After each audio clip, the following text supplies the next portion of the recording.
ಒಂದು ಕಾರ್ಯಕರ್ತರ ಆಧಾರಿತವಾದಂತಹ ಒಂದು ಪಕ್ಷ.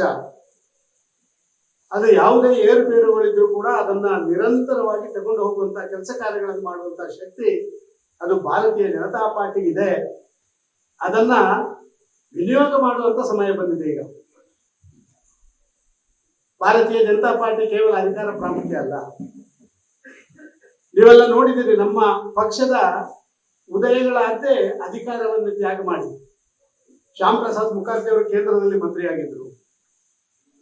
ಹೊಸದಾಗಿ ಸ್ವಾತಂತ್ರ್ಯ ಬಂದಂತ ಸಂದರ್ಭದಲ್ಲಿ ಒಬ್ಬ ಮಂತ್ರಿ ಆದ್ರೆ ಅದು ಭಾರಿ ದೊಡ್ಡ ಸಂಗತಿ. ಅದನ್ನೇ ಮುಂದುವರಿಸಿಕೊಂಡು ಹೋಗ್ಬೋದಿತ್ತು ಅವರಿಗೆ.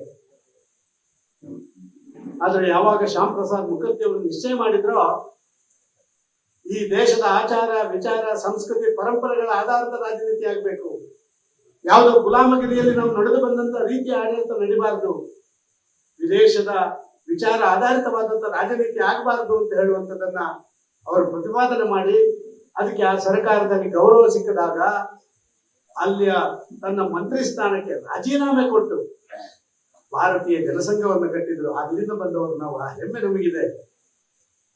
ವಿಚಾರಕ್ಕಾಗಿ ನಮ್ಮ ಈ ಒಂದು ಸಂಘಟನೆ ವಿಚಾರ ಪ್ರಥಮ ಅದನ್ನ ಅನುಷ್ಠಾನ ಮಾಡಿ ಅದರ ಮುಖಾಂತರ ಅಧಿಕಾರ ಪಡ್ಕೊಳ್ಬೇಕು ಅಂತ ಹೇಳುವಂತ ನಮ್ಮ ಪರಿಶ್ರಮ. 77ರಲ್ಲಿ ಏನಾಯ್ತು? ಅಟಲ್ ಬಿಹಾರಿ ವಾಜಪೇಯಿ, ಲಾಲ್ ಕೃಷ್ಣ ಅದ್ವಾನಿ, ನಾನಾಜಿ ದೇಶ್ಮುಖ್ ಎಲ್ಲರೂ ಕೂಡ ಆಗತಾನೆ ಇಂದಿರಾ ಗಾಂಧಿಯ ಸರ್ವಾಧಿಕಾರದ ವಿರುದ್ಧ ಮಾಡಿದ ಹೋರಾಟದಲ್ಲಿ ಯಶಸ್ವಿಯಾದಂತ ಭಾರತ ಮತ್ತೆ ಅಧಿಕಾರಕ್ಕೆ ಬರುವಂತದ್ದಾಯ್ತು ಜನತಾ ಪಾರ್ಟಿ ಹೆಸರಿನಲ್ಲಿ. ಆದ್ರೆ ಜನತಾ ಪಾರ್ಟಿ ಮತ್ತೆ ಅದೇ ರೀತಿಯ ವ್ಯವಹಾರಗಳನ್ನು ಮಾಡುವಂತ ಪ್ರಾರಂಭ ಮಾಡಿತು. ದಿಸದತ್ಯ ಯಾವಾಗ ಒಬ್ಬ ಭಾರತೀಯ ಜನತಾ ಪಾರ್ಟಿಯ ಶಾಸಕ, ಲೋಕಸಭಾ ಸದಸ್ಯ, ಮಂತ್ರಿ, ರಾಷ್ಟ್ರೀಯ ಸ್ವಯಂ ಸೇವಕ ಸಂಘದ ಸದಸ್ಯನಾಗಿರ್ಬಾರ್ದು ಅಂತ ಹೇಳಿದ್ರ ಅಟಲ್ಜಿ ಹೇಳಿದ್ರು, ನಿಮ್ಮ ಅಧಿಕಾರದ ಕುರ್ಚಿ ನನಗೆ ಪ್ರಾಮುಖ್ಯ ಅಲ್ಲ. ಲಾಲ್ ಕೃಷ್ಣ ಅದ್ವಾನಿ ಹೇಳಿದ್ರು, ನಿಮ್ಮ ಈ ಒಂದು ಮಂತ್ರಿ ಸ್ಥಾನ ನಮಗೆ ಪ್ರಾಮುಖ್ಯ ಅಲ್ಲ, ನಮಗೆ ನಮ್ಮ ದೇಶದ ಆಚಾರ ವಿಚಾರ ಸಂಸ್ಕೃತಿ ಪರಂಪರೆ ಆಧಾರಿತವಾದಂತ ರಾಜನೀತಿ ಬೇಕು. ಅದಕ್ಕಾಗಿ ಅದನ್ನು ಕಿತ್ತೊಗೆದು ಹೊರಗೆ ಬಂದು ಭಾರತೀಯ ಜನತಾ ಪಾರ್ಟಿಯನ್ನು ಕಟ್ಟಿದ್ರು. ಇವತ್ತು ದೇಶದಲ್ಲಿ ಭಾರತೀಯ ಜನತಾ ಪಾರ್ಟಿ ಅದ್ಭುತವಾದಂತ ಪಾರ್ಟಿಯಾಗಿ ನರೇಂದ್ರ ಮೋದಿಯವರ ಆ ನೇತೃತ್ವದಲ್ಲಿ ನಡೀತಾ ಇರುವಂತದ್ದು ನಾವು ಕಂಡಿದ್ದೇವೆ. ಆದ ಕಾರಣ ಹರೀಶ್ ರೇ, ನೀವೇನು ಹೆದರ್ಬೇಕಾಗಿಲ್ಲ. ಎಲ್ಲ ಅಧಿಕಾರ ಬಿಟ್ಟು ಸಂಘಟನೆ ಕಟ್ಟಿ ಮತ್ತೆ ಅಧಿಕಾರ ಮಾಡಿದ್ದೀವಿ. ಕರ್ನಾಟಕ ರಾಜ್ಯದಲ್ಲಿ ಕೇವಲ ಒಬ್ಬ ಶಾಸಕರಿದ್ದದ್ದು, ಸನ್ಮಾನ್ಯ ಯಡಿಯೂರಪ್ಪರು. ಅವರ ನಿರಂತರ ಹೋರಾಟ, ಇಡೀ ಸಂಘಟನೆ ಅವರ ಜೊತೆ ಸೇರಿಕೊಂಡು ಮಾಡಿದಂತ ಹೋರಾಟದ ಪ್ರತಿಫಲವಾಗಿ 8 ವರ್ಷ ಅಧಿಕಾರ ಪಡ್ಕೊಂಡಿದ್ದೇವೆ. ಇವತ್ತು ಕೂಡ ನಾವು ಭಾರಿ ಹಿಂದೆ ಇದ್ದೇವೆ ಅಂತ ಯಾರು ತಿಳ್ಕೊಳ್ಳುವಂತ ಅವಶ್ಯಕತೆ ಇಲ್ಲ. 66 ಜನ ಸಶಕ್ತ ಶಾಸಕರು ಭಾರತೀಯ ಜನತಾ ಪಾರ್ಟಿಯಲ್ಲಿದ್ದಾರೆ. ಯಾವತ್ತು ಏನ್ ಬೇಕಾದ್ರೂ ಕರ್ನಾಟಕವನ್ನು ಅಲ್ಲಾಡಿಸಲಿಕ್ಕೆ ಶಕ್ತಿ ಇರುವಂತಹ ಪಕ್ಷ ಭಾರತೀಯ ಜನತಾ ಪಾರ್ಟಿಯನ್ನು ನಾವು ತಿಳ್ಕೊಳ್ಬೇಕಾಗಿದೆ. ಕೇಂದ್ರದಲ್ಲಿ 2 ಜನ ಶಾಸಕರಿದ್ರು, ಲೋಕಸಭಾ ಸದಸ್ಯರಿದ್ರು. ಅಟಲ್ಜಿ ಅವರು ಸೋತೋಗಿದ್ರು. ಇವತ್ತು 330ಕ್ಕಿಂತಲೂ ಹೆಚ್ಚು ಶಾಸಕರನ್ನು ಪಡ್ಕೊಂಡಿದ್ದೇವೆ. ನನಗೆ ಅನಿಸ್ತದೆ ಇದೆಲ್ಲ ಆಗಿರುವಂತದ್ದು ಆ ವಿಚಾರ ಆಧಾರಿತವಾದಂತ ಒಂದು ರಾಜನೀತಿಯನ್ನು ದೇಶದಲ್ಲಿ ಮಾಡಿದ ಕಾರಣ. ಆ ವಿಚಾರ ಆಧಾರಿತವಾದಂತ ರಾಜನೀತಿಯನ್ನ ದಿನ ಕಳೆದಂಗೆ ಜನ ಒಪ್ಪಿಕೊಳ್ಳಿಕ್ಕೆ ಪ್ರಾರಂಭ ಮಾಡಿದ್ರು.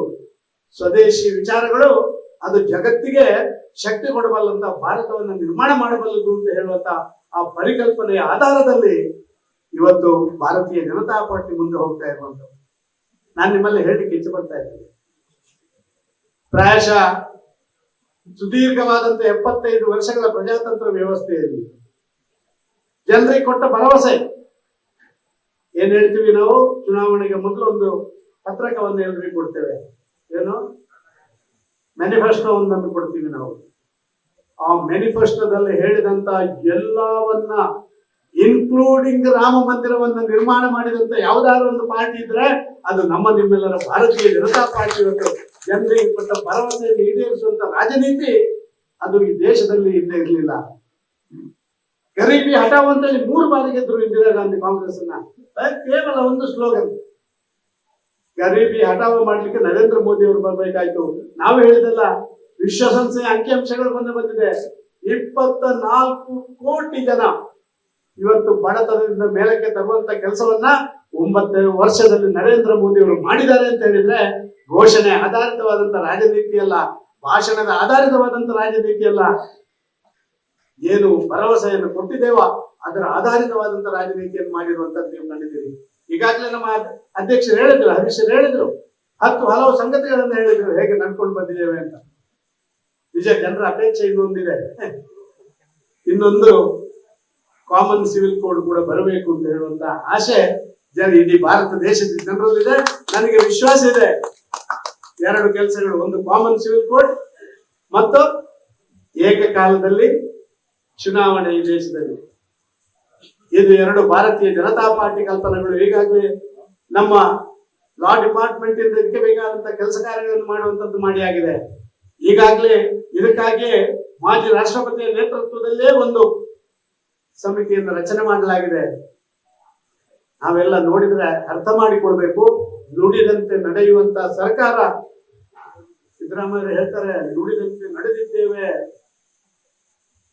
ಆದರೆ ನುಡಿದಂತ ನಡೆದ ಯಾವುದಾದ್ರೂ ಒಂದು ಸರ್ಕಾರ ಈ ದೇಶದಲ್ಲಿ ಬಂದಿದ್ರೆ ಅದು ಭಾರತೀಯ ಜನತಾ ಪಾರ್ಟಿಯ ಸರ್ಕಾರ, ನರೇಂದ್ರ ಮೋದಿ ಅವರ ಸರ್ಕಾರ, ನಾವು ತಿಳ್ಕೊಳ್ಬೇಕು.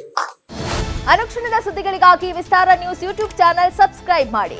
ಹೊಸ ಸುದ್ದಿಗಳ ನೋಟಿಫಿಕೇಶನ್ಗಾಗಿ ಬೆಲ್ ಐಕಾನ್ ಕ್ಲಿಕ್ ಮಾಡಿ. ಲೇಟೆಸ್ಟ್ ಅಪ್ಡೇಟ್ಸ್ಗಾಗಿ www.vistaranews.com ವೆಬ್ಸೈಟ್ಗೆ ವಿಸಿಟ್ ಮಾಡಿ. ಅಂಗೈಯಲ್ಲೇ ಜಗತ್ತಿನ ಸುದ್ದಿ ತಿಳಿಯಲು ವಿಸ್ತಾರ ನ್ಯೂಸ್ ಕನ್ನಡ ಆಪ್ ಡೌನ್ಲೋಡ್ ಮಾಡಿ.